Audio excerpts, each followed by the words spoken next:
Sivaya Nama Thiruchitrambalam. Welcome back. We are going to continue our discussion on the 9th Thirumurai, 3rd Thirupadigam, 5th verse. The verse goes this way.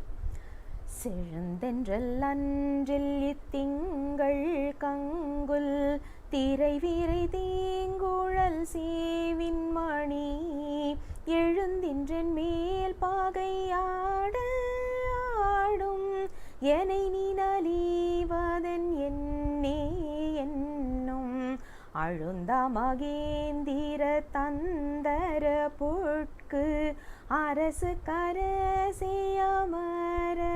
தனி கொழுந்தே என்னும் கூட குன்றி என்னும் குலத்தில்லை அம்பல கூத்தனையே. திருச்சிற்றம்பலம். It's a very different kind, but it's a beautiful verse, because in this particular phrase or the verse, literally if we take it, it shows the love that a lady has on Lord Shiva. But actually when you go a little bit more deeper into it, we know this is not just a platonic love that we are able to hear or see or feel in this world, but it is beyond that. Basically, when we are in a yoga samadhi state, we would be hearing some sounds. We would be feeling certain, like for example, there's a small cool breeze that is on our, that is embracing us, and these kind of feelings will happen when we are in the dhyana samadhi state. So when we are in a meditative state, we are able to hear certain sound, something like ringing of a bell, or we are able to we would even be able to hear an elephant making its noise, or even the sound of a seashore, you know, the way how the waves are hitting. So we will be able to hear those waves, sound of the waves as well. These are some of the sounds that we will be able to hear when we are in a meditative state.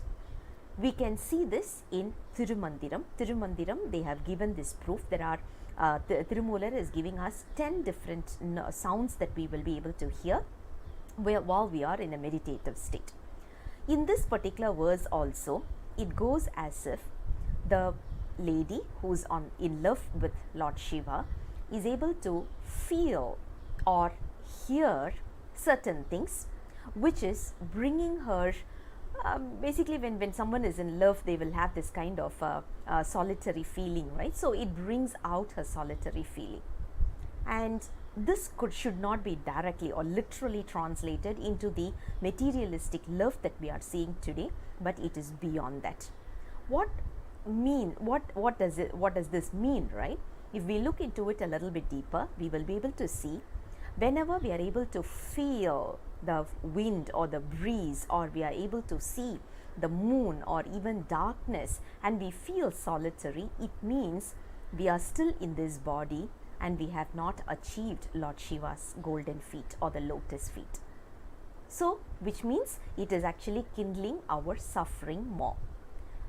If we are able to hear certain sounds when we are in a meditative state, what does that imply? That also implies that we have not yet achieved Lord Shiva's lotus feet, but we are still in this body, we are still in this world, right? So that is why that is also kindling the suffering in this soul, which is longing to achieve Lord Shiva's lotus feet.